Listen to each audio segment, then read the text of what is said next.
E a gente está de volta com o nosso Bom Dia Responde, recheado de participações dos nossos telespectadores que estão interessados no assunto de hoje, que é a dificuldade de aprendizagem, se manifesta de várias formas, prejudica e muito as crianças, adultos também. Por isso, o Dr. Matheus Abdala está aqui, então, para responder as suas dúvidas. Ele que é presidente da Associação Psiquiátrica de Goiás. E eu estou aqui com a situação da Edna de Valparaíso, diz que os netos dela têm muitos sintomas de déficit de atenção, hiperatividade. O médico disse que ele tem também um grau de autismo. Ela quer saber qual a relação entre todos esses transtornos. Então, existe, na verdade, o que a gente chama de comorbidade, que é a coexistência de mais de uma doença, né, na mesma criança. A gente sabe que o autismo, ele é uma doença do desenvolvimento também, na qual a criança tem dificuldade de socialização, um atraso na fala, às vezes estereotipias, e muitas vezes existe a comorbidade, ou seja, a associação do déficit de atenção e hiperatividade. E o tratamento também é benéfico para esses pacientes. A Adriana diz o seguinte: o filho tem 14 anos e sente muita vergonha na relação com as outras pessoas, a não ser o pessoal da família. É normal? Na verdade, assim, isso deve ser avaliado assim, individualmente. Às vezes existe uma questão pontual que deixa com vergonha, né? Mas por isso que a gente fala que tem que ser avaliado, né? Principalmente o déficit de atenção, que é o tema hoje, em mais de 2 ambientes diferentes, pelo menos em 2 ambientes, né? Porque às vezes a criança só se comporta mal em casa, mas com seus pares, com os colegas, né? Na escola, no lazer, ela é uma criança sem prejuízo. A gente recebeu aqui uma participação até de um problema. A nossa telespectadora Jane relatou que a filha dela tem esse problema com a atenção. Está sem medicação há 1 ano, porque a rede pública não está fornecendo o remédio. Tem algo que ela possa fazer, um outro tipo de medicamento? Ela não coloca aqui qual seria, a gente imagina que seja Ritalina, mas ela não pode comprar e a menina está indo muito mal na escola. O que a gente pode dizer para essa mãe, doutor? Isso é uma coisa extremamente preocupante e triste, né? A gente vê o desabastecimento, às vezes, na secretaria, né, de saúde dessas medicações, e essas medicações têm uma implicação assim, central na performance, né, e no desenvolvimento assim, estudantil e de todos aqueles desfechos, né, negativos, gravidez na adolescência, maior índice de acidentes de trânsito.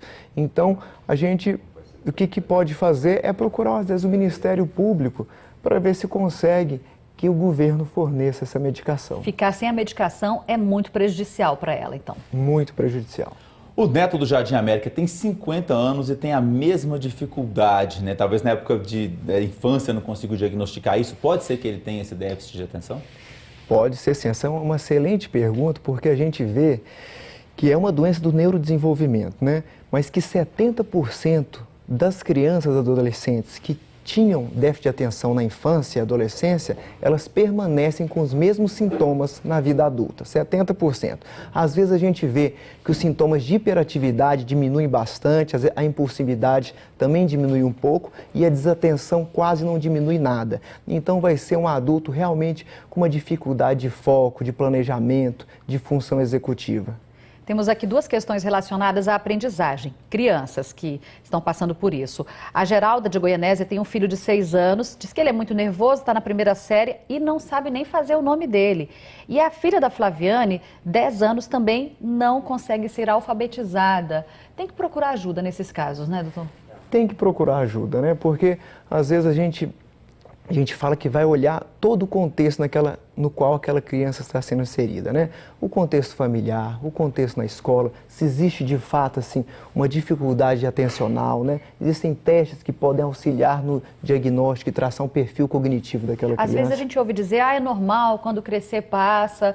Não tem que encarar com essa normalidade, não. Tem que realmente buscar entender o que está acontecendo. Exatamente, você foi numa questão crucial. Às vezes a gente deixa, né, a gente protela esse tratamento e a criança já acumula uma série de dificuldades, como na reportagem passada, e a criança vai desenvolvendo assim, uma autoestima baixa, né, uma dificuldade, ela vai ficando mais retraída, e isso é um prejuízo que alcança uma infinidade que a gente não pode nem ter noção. Doutor Matheus, a Edna diz que tem 42 anos, o marido 45, os dois tiveram muita dificuldade e não conseguem desenvolver a leitura. O filho de 20 anos está com o mesmo problema. Ela quer saber se isso é algum problema hereditário. Exatamente, assim. Na verdade, dentro da psiquiatria e da neurologia, a gente fala assim da neuropsiquiatria, é o transtorno que tem maior índice de herdabilidade, é o déficit de atenção e hiperatividade. Então, se numa família, um parente, né, de primeiro grau tem, a chance que outras pessoas sejam acometidas é muito grande. Uma situação muito recorrente nas escolas. A Érica de Porangatu está dizendo que dentro da sala o que a gente mais percebe é a falta de profissionais qualificados para dar esse suporte aos alunos que têm alguma deficiência na aprendizagem.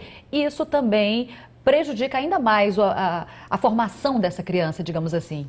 Com certeza, né? A gente tem um número, principalmente aqui em Goiás, reduzido de profissionais capacitados, né, para avaliar assim, profissionais que têm residência ou têm uma especialização na psiquiatria da criança e da infância, né?